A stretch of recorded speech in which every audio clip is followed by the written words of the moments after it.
क्या आपको पता है कि यूनिवर्सिटी ऐसी भी है जहाँ पे 26 इयर्स के पेटेंट क्लर्क ने डिग्री ली और उसके बाद जाकर वो पूरी दुनिया का सबसे फेमस साइंटिस्ट बन गया।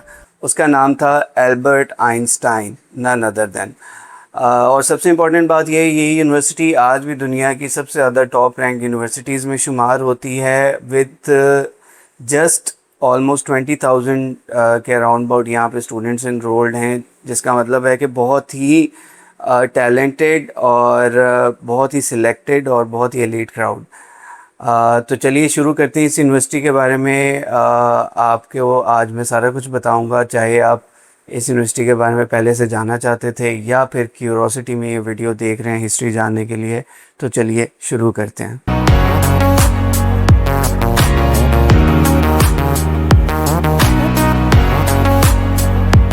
जी अस्सलाम वालेकुम, मेरा नाम है सैयद खिज़र और आज की इस वीडियो में मैं आपको बताने जा रहा हूँ एक बहुत ही कमाल की यूनिवर्सिटी ETH ज़्यूरिख के बारे में, जिसको यूरोप का MIT भी कहा जाता है।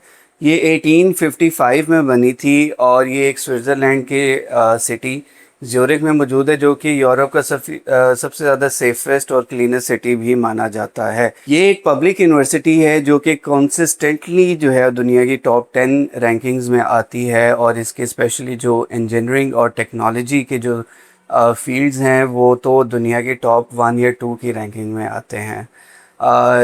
यहाँ पे total number of students almost 22,000 के अराउंड अबाउट हैं, जिसमें से 40% जो उनसे स्टूडेंट्स हैं वो इंटरनेशनल स्टूडेंट्स हैं। ETH ज़्यूरिख की असली आइडेंटिटी है pure science and engineering excellence. ये यूनिवर्सिटी पब्लिसिटी या मार्केटिंग पर फोकस नहीं करती, बल्कि अपनी रिसर्च और रिजल्ट्स पर ज़्यादा फोकस करती है। यही वजह है कि बहुत से लोग दुनिया में इसका नाम नहीं जानते, लेकिन एकेडमिक और साइंटिफिक सर्कल्स में इस यूनिवर्सिटी का नाम उतना ही रिस्पेक्टेड है जितना हार्वर्ड या MIT का है। इस यूनिवर्सिटी को एक फेमस जो है वो प्रोनाउन भी दिया गया है, एक फेमस फ्रेज़ भी दी गई है, the underrated genius university. ETH Zurich की 3 सबसे स्ट्रॉन्ग फील्ड्स हैं इंजीनियरिंग, फिज़िक्स और कंप्यूटर साइंस। यहाँ का जो इंजीनियरिंग डिपार्टमेंट है वो तो दुनिया में टॉप रैंक करता है, और जो स्विट्ज़रलैंड की प्रिसिजन इंजीनियरिंग इंडस्ट्री है लाइक वॉचेज़ या मशीनरी डायरेक्टली ETH की रिसर्च से कनेक्टेड हैं। इसके अलावा ETH के एलुमनाई और फैकल्टी ने अब तक 22 नोबल प्राइजेस जीते हैं, जो कि एक बहुत बड़ी अचीवमेंट है। अब वो पार्ट जो सबसे ज़्यादा इंटरेस्टिंग है, ETH ज़्यूरिख से निकले हैं एल्बर्ट आइंस्टाइन, जिन्होंने यहाँ से फ़िज़िक्स और मैथमेटिक्स पढ़कर बाद में दुनिया को थ्योरी ऑफ रिलेटिविटी दी। कई नोबल प्राइज़ विनर्स भी यहीं से ग्रेजुएट हुए थे, जो कि बाद में जाके मॉडर्न केमिस्ट्री और फिज़िक्स की बुनियाद बने। इसके अलावा स्विट्ज़रलैंड की टॉप टेक और फार्मास्यूटिकल्स कंपनी भी इनके जो साइंटिस्ट हैं वो आज भी मोस्टली ETH ज़्यूरिख से ही आते हैं। एक मज़ेदार फैक्टर आपको यहाँ पे बताता चलता हूँ कि एल्बर्ट आइंस्टाइन ने जब फर्स्ट टाइम यहाँ पे अप्लाई किया था ETH ज़्यूरिख में, तो वो फेल हो गए थे एंट्रेंस एग्ज़ाम में। उन्होंने 1 साल बाद दोबारा से ट्राई की और फिर पास हुए और फिर आगे उन्होंने अपनी स्टडीज़ कंटिन्यू की। अच्छा जी, ETH ज़्यूरिख का जो कैंपस है वो बहुत ही क्लीन, मॉडर्न और हाईली ऑर्गेनाइज्ड है, बिल्कुल स्विस प्रिसिजन की तरह। यहाँ पे 2 मेन कैंपसेस हैं, एक सिटी सेंटर में और एक सिटी से थोड़ा सा बाहर, जहाँ पे मॉडर्न लैब्स और फैसिलिटीज़, रिसर्च फैसिलिटीज़ आपको मिलती हैं। ETH ज़्यूरिख की एक बड़ी यूनिक सी बात है कि यहाँ पे नो फ्रिल्स कल्चर है, मतलब यहाँ पे कोई फ्लैशी इवेंट्स वगैरह ऑर्गेनाइज़ नहीं किए जाते, बल्कि स्टूडेंट्स जो हैं वो स्टडी ग्रुप्स या फिर रिसर्च ग्रुप्स के सूरत के अंदर अपने रिसर्च प्लानिंग और रिसर्च डेवलपमेंट के ऊपर काम करते रहते हैं। डाइवर्सिटी की अगर मैं बात करता चलूँ तो यहाँ पे इंग्लिश टॉट प्रोग्राम्स भी होते हैं और जर्मन टॉट प्रोग्राम्स भी होते हैं, तो जो इंटरनेशनल स्टूडेंट्स हैं वो यहाँ पे ईज़िली एडजस्ट हो जाते हैं, क्योंकि number of English taught masters programme काफ़ी ज़्यादा हैं यहाँ पर। अच्छा जी, इंटरनेशनल स्टूडेंट्स के लिए जाना बहुत ज़रूरी है। जो ज़्यूरिख है, it is one of the cleanest and safest city in the world, और यहाँ पे जो क्वालिटी ऑफ लाइफ है वो आपको दुनिया में सबसे बेहतरीन मिलेगा। इसके अलावा थोड़ा सा एक्सपेंसिव है सिटी, लेकिन क्वालिटी ऑफ लाइफ को साथ देखें तो ये बिल्कुल भी एक्सपेंसिव नहीं लगता। इसके अलावा अगर हम बात करें यहाँ पे पब्लिक ट्रांसपोर्ट सिस्टम की, तो वो बहुत ही बेहतरीन है और आपको बहुत कम अपनी ट्रांसपोर्ट की ज़रूरत पड़ती है।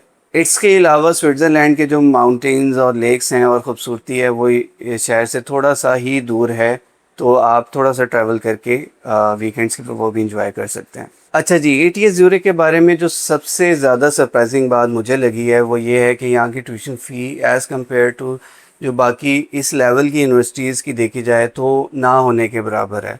अगर हम यहाँ की एक एक्सपेंसिव लिविंग कॉस्ट भी ऐड कर लें, फिर भी जो ख़र्चा है आपका ओवरऑल पर ईयर उन यूनिवर्सिटी से, इस रैंकिंग की यूनिवर्सिटी से जो बाकी यूनिवर्सिटीज़ हैं उससे काफ़ी ज़्यादा कम पड़ता है। इसके अलावा ETH जो है वो इंटरनेशनल स्टूडेंट्स को ETH एक्सीलेंस स्कॉलरशिप्स भी ऑफ़र करता है, जो कि हाईली जो टैलेंटेड स्टूडेंट्स होते हैं और एकेडमिक स्ट्रॉन्ग स्टूडेंट्स होते हैं उनको मिल सकता है। ETH ज़्यूरिख का जो एक्सेप्टेंस रेट है वो 27% है बैचलर स्टूडेंट्स के लिए, जो कि इस लेवल की यूनिवर्सिटीज़, इस रैंकिंग यूनिवर्सिटीज़ में काफ़ी हद तक बेहतर है। लेकिन इंग्लिश टॉप प्रोग्राम्स बहुत ज़्यादा कम है बैचलर्स के अंदर, जिसकी वजह से कंपटीशन बहुत ज़्यादा होता है और यहाँ पर बैचलर्स में एडमिशन लेना थोड़ा सा ज़रा टफ़ हो सकता है। इसके अलावा ETH का अपना ग्रेडिंग सिस्टम बहुत ज़्यादा रिगरस और टफ़ है, जो कि पास करना एक बहुत ही एक मुश्किल टास्क होता है स्टूडेंट्स के लिए। इवन के फ़र्स्ट ईयर में स्टूडेंट्स काफ़ी ज़्यादा स्ट्रगल करते हैं।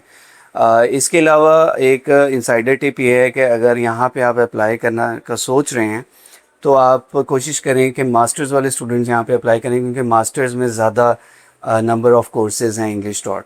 अच्छा जी, ETH ज़्यूरिख के करियर आउटकम्स क्या हैं? ETH ज़्यूरिख से ग्रेजुएट होने के बाद फिर क्या आउटकम निकलता है?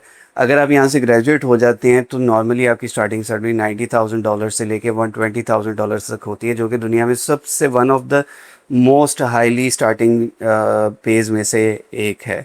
क्योंकि ये जैसे कि मैंने आपको ऑलरेडी बताया है कि यहाँ जिस हिसाब की रिसर्च और जिस हिसाब से यहाँ पे स्टडीज़ करवाई जाती हैं उसके अकॉर्डिंगली जो ग्रेजुएट्स हैं वो भी उतने ही टैलेंटेड निकलते हैं। तो जो गूगल है, नोवार्टिस है या रोशे जैसी कंपनीज़ हैं, बड़ी बड़ी कंपनीज़, वो ETH के जो ग्रेजुएट्स हैं उनको डायरेक्टली रिक्रूट करती हैं। इसके अलावा स्विट्ज़रलैंड में इंटरनेशनल स्टूडेंट्स के लिए after graduation job search visa भी मिलता है। अच्छा, यहाँ पे एक बड़ा मिथ मैं डिस्कस करता चलूँ कि लोग समझते हैं कि जो ETH ज़्यूरिख है या स्विट्ज़रलैंड की जो यूनिवर्सिटीज़ हैं वो स्पेसिफिकली जर्मन स्पीकिंग बच्चों के लिए हैं, तो ऐसा बिल्कुल भी नहीं है। यहाँ पे बहुत सारे, जैसे मैंने आपको पहले बताया है कि बहुत सारे इंग्लिश टॉट प्रोग्राम्स भी ऑफ़र होते हैं, बैचलर्स में भी हैं कुछ, लेकिन मोस्टली मास्टर्स के अंदर आपको काफ़ी ज़्यादा मिल जाते हैं, जहाँ पे इंटरनेशनल स्टूडेंट्स ईज़िली अपना एडमिशन ले सकते हैं और अपनी स्टडीज़ कर सकते हैं।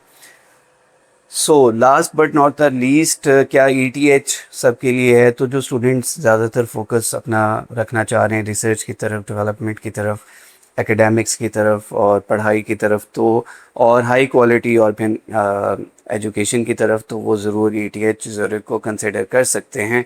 अगर आप थोड़ा सा ज़रा मॉडर्न इन्वायरमेंट और ज़रा एक फ्लैशी सा इन्वायरमेंट चाह रहे हैं तो मे बी आपके लिए यूनिवर्सिटी ना हो।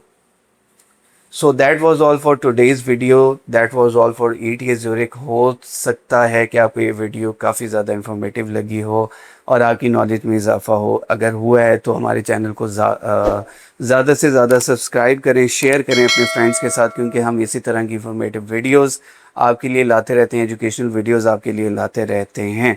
सो don't forget to comment on this video. Next आप किस यूनिवर्सिटी के बारे में जानना चाहते हैं वो हमें कमेंट सेक्शन में ज़रूर बताइएगा। Thank you for watching this video. अल्लाह हाफिज़।